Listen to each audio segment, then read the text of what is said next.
साथियों नमस्कार, मैं विनय स्वागत करता हूं आप सभी लोगों का अपने YouTube channel our past and future पर। और कंप्यूटर का जो इम्पोर्टेंट सेक्शन हम लोग लेकर के चल रहे हैं, आज उसमें पार्ट 3 है और आप लोग इसको अच्छे से समझ सकते हैं। तो हम लोग देखने वाले हैं different levels of data storage. इसको कुछ लोग डेटा भी बोलते हैं, कुछ डाटा भी, ठीक है। तो डेटा स्टोरेज के लिए जिसे हम लोग बोलते हैं डाटाबेस, क्या बोलते हैं? डाटाबेस। तो database is a collection of records, files, ठीक है। ये कलेक्शन होता है बहुत बड़ी अमाउंट का, और कैरेक्टर किसी भी फॉर्म में हो सकता है, सॉरी डेटा किसी भी फॉर्म में हो सकता है, न्यूमेरिकल फॉर्म में, अल्फ़ाबेटिकल फॉर्म में, या अल्फ़ा न्यूमेरिक फॉर्म में, ये फिर ऑडियो की फॉर्म में भी हो सकता है, वीडियो की फॉर्म में भी हो सकता है, ग्राफिक्स की फॉर्म में भी हो सकता है। लेकिन इसको स्टोर करने का जो क्रम है, पहले तो आपको ये याद रखना है। सबसे बड़ा जो पैकेज है वो है डेटाबेस। डेटाबेस के अंदर कई फाइल के अंदर कई प्रकार के रिकॉर्ड्स, उसके अंदर बने होते हैं फील्ड्स, और फिर कैरेक्टर होते हैं उसमें, और कैरेक्टर बनते हैं मिलकर के बिट से, ठीक है। तो ये क्रम है। तो सबसे पहले अगर आपको छोटे से लेकर के बड़े की तरफ चलना है तो bit, character, field, record, file और डेटाबेस, डीबी।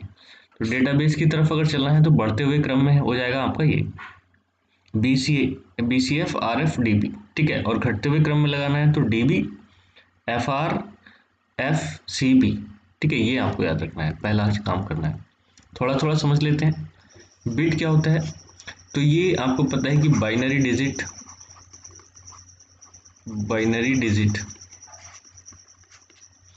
तो बाइनरी से BI और T लास्ट वाला डिजिट से लेकर के ये बिट शब्द बना दिया, और ये डिजिटल डाटा की सबसे छोटी और मूल इकाई होती है, जिसमें दो ही लेटर्स होते हैं, 0 और 1। ये नंबर्स होते हैं। किसी भी डिजिट डाटा को कंप्यूटर मेमोरी में बिट के ही रूप में स्टोर किया जाता है, ये बात आपको ध्यान रखनी है, ठीक है। तो सबसे छोटा जो पॉइंट है वो बिट का ही है।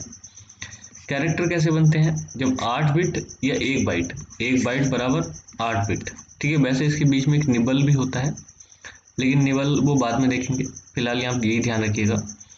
तो ये कैरेक्टर तैयार हो जाता है जब 8 बिट हो जाते हैं, और ये सबसे छोटी और मूलभूत इकाई है जिसे मनुष्य समझता है, क्योंकि कैरेक्टर आप समझ सकते हैं व्यक्ति को समझने के लिए ज़रूरी है। कंप्यूटर तो अलग भाषा समझता है, मनुष्य अलग भाषा समझता है। फिर देखिएगा फील्ड। डेटाबेस में मूल डेटा के मान जिस स्थान पर स्टोर किए जाते हैं उसे फील्ड कहा जाता है।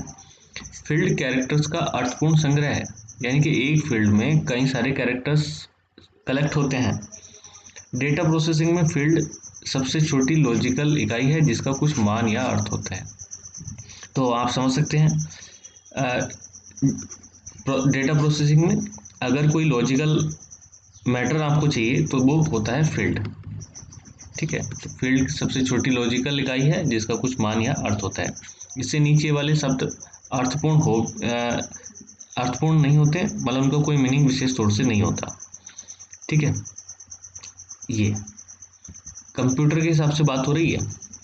रिकॉर्ड, एक ही विषय पर अलग अलग फील्ड में स्टोर किए जाने वाले डेटा के समूह को रिकॉर्ड कहते हैं, ठीक है। एक ही रिकॉर्ड में अलग अलग फील्ड बनते हैं और उन फील्ड में अलग अलग डेटा स्टोर किया जाता है। फाइल, आपस में संबद्ध कई रिकॉर्ड्स का समूह फाइल कहलाता है, और प्रत्येक रिकॉर्ड एक ही फील्ड द्वारा पहचाना जाता है, क्योंकि कई बार फाइल को क्या करते हैं कि एक ही फील्ड की फाइल को मतलब एक जगह रखते हैं, ठीक है। तो अब फिर एक ही विषय से जुड़ी हुई जितनी अलग अलग फील्ड बनते हैं, एक ही विषय के भी तो कई फील्ड होते हैं, तो वो फिर रिकॉर्ड के हिसाब से चेंज कर लेते हैं। डेटाबेस तो ये बड़ा वाला पार्ट है, और इसमें सभी फाइलें एक दूसरे से लिंक होती हैं, और तभी एक बड़ा डेटा कलेक्शन हमारे पास निकल करके आता है। बात आती है कि डेटाबेस मैनेजमेंट सिस्टम में प्रयुक्त डेटा जो मॉडल्स हैं वो किस किन आधारों पर हम लोग इसमें सेव कर सकते हैं। तो 3 मॉडल्स यहाँ पे हैं, इन 3 मॉडल्स को आप लोग देख लें। एक तो है रिलेशन डेटा मॉडल, या RDM जिसे बोलते हैं, रिलेशनल डेटा मॉडल। तो इसमें क्या करते हैं, जो डेटा स्टोर होता है उसको एक टेबल की फॉर्म में स्टोर करते हैं, ठीक है। इसमें रो भी होंगी और कॉलम भी होंगे। तो रो को RDM मॉडल में क्या बोलते हैं, ये आपको ध्यान रखना है। टेबल को बोलते हैं रिलेशन। ये कुछ शब्द स्पेशल हैं। तो आरडीएम मॉडल में टेबल को बोलते हैं रिलेशन और रो को बोलते हैं टपल, जबकि कॉलम को बोलते हैं एट्रीब्यूट। बात समझने की कोशिश करना।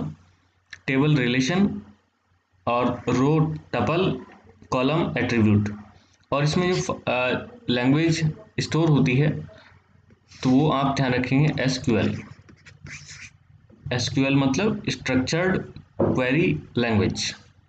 तो ये आपके लिए इम्पोर्टेंट है। हो सकता है आज थोड़ा सा धुंधला भी आपको दिख रहा हो, ये थोड़ा सा रिकॉर्डिंग का मामला ऐसे ही है, लेकिन फिर भी आप लोग काम चला सकते हैं। इसके मैं पीडीएफ आपको भेज दूंगा टेलीग्राम पर, ठीक है। दूसरा जो तरीका है डेटा स्टोर करने का वो है नेटवर्क डेटा मॉडल।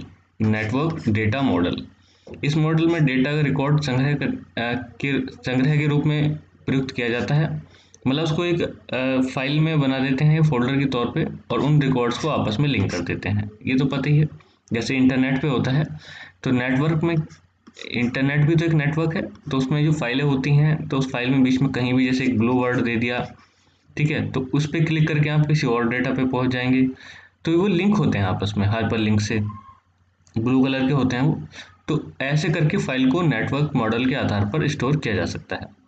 अगला है हायरार्किकल डेटा मॉडल। हायरार्किकल मतलब जिसमें जैसे ये एक्स लिखा, एक्स की 3 वैल्यू, नीचे की तरफ 3, फिर इस 3 की भी 3 3, ठीक है। तो ये हायरार्किकल मॉडल होता है ट्री लाइक, मतलब जैसे पेड़ होता है उस तरीके से। और ये सबसे पुराना और लोकप्रिय मॉडल है। तो आप देख सकते हैं, तो 3 मॉडल हो गए, hierarchical data model, network data model, और ये आपका सबसे ऊपर वाला रिलेशन डेटा मॉडल, आरडीएम, ठीक है। कुछ लैंग्वेजेस हैं जो आपको डेटाबेस यानी कि डेटाबेस कलेक्शन करने में सहयोगी होती हैं। वो 3 ही लैंग्वेज हम पढ़ेंगे। एक तो डीडीएल है, डेटा डेफिनेशन लैंग्वेज। तो वो बताती है कि डेटा किस प्रकार का है, डिफाइन करती है। तो डेटा का टाइप और उनके बीच क्या रिलेशन है उसको डिफाइन करती है DDL, data definition language. Data manipulation language है, डीएमएल जिसे बोलते हैं। तो इसमें डेटा को मैनिपुलेट किया जाता है, मतलब चेंज किया जाता है, मतलब उसको एडिट किया जाता है, डिलीट भी कर सकते हैं, मतलब जो भी कुछ करेक्शन आपको करना है तो वो डीएमएल में कर सकते हैं। DML, data manipulation language. एक है क्वेरी लैंग्वेज। ये थोड़ी सी धुंधली अगर दिख रही है तो सॉरी इसके लिए। मैं अभी कह रहा हूँ कि इसको मैं पीडीएफ को आपके टेलीग्राम ग्रुप पे डाल दूंगा। डेटाबेस से सूचना खोजने और उसे प्राप्त करने को उचित रूप से प्रदर्शित करने का काम एक क्वेरी लैंग्वेज करती है। क्वेरी का मतलब ही सवाल होता है, क्वेश्चन, ठीक है। जैसे आप कहीं भी अगर एडमिशन लेने चाहते हैं तो क्वेरी लेते हैं वहाँ पे। तो ये सूचना को खोजने और सूचना को प्राप्त करने के लिए काम करती हैं। तो 3 लैंग्वेज हो गई। अभी दोबारा से देख लीजिएगा। डेटा डेफिनेशन लैंग्वेज, डीडीएल, जो डेटा का टाइप और उसके बीच रिलेशन शो करता है। डेटा मैनिपुलेशन लैंग्वेज, डीएमएल, जो उसमें एडिटिंग का काम होता है करने के लिए। और क्वेरी लैंग्वेज, कुछ जो जानकारी जरूरी है डेटाबेस से, वो क्वेरी लैंग्वेज। और इन सब का मिला जुला रूप होता है एसक्यूएल, ठीक है, structured query language. Structured query language. तो उपरोक्त तीनों कार्यों को एक साथ करने के लिए डेटा लैंग्वेज है। और अभी आप पीछे पढ़ के किए हैं आरडीएम मॉडल में, मैं दोबारा से दिखा देता हूँ। ये रिलेशन डेटा मॉडल, आरडीएम, ठीक है। रिलेशनल डेटा मॉडल में इस लैंग्वेज का प्रयोग किया जाता है, एसक्यूएल का। और इसमें टेबल्स को क्या बोलते हैं, रिलेशन, और इसी वजह से इसको रिलेशनल डेटा मॉडल भी कहते हैं। ये बात आप समझ में आ गई होगी।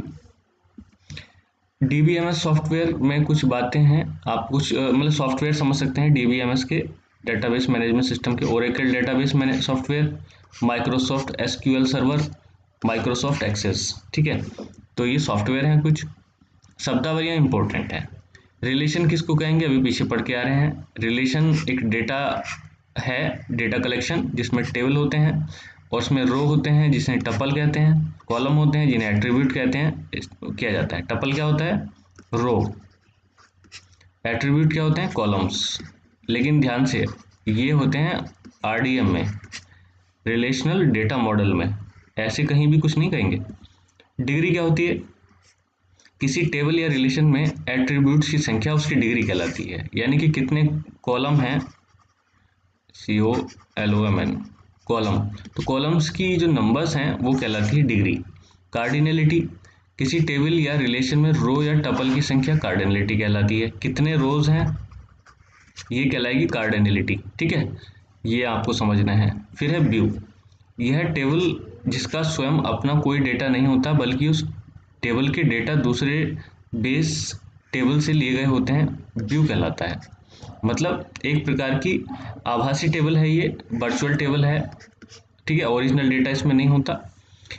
व्यूज उपयोगकर्ता के लिए किसी सूचना तक सीमित पहुंच प्रदान करने के लिए उपयोगी तरीका है।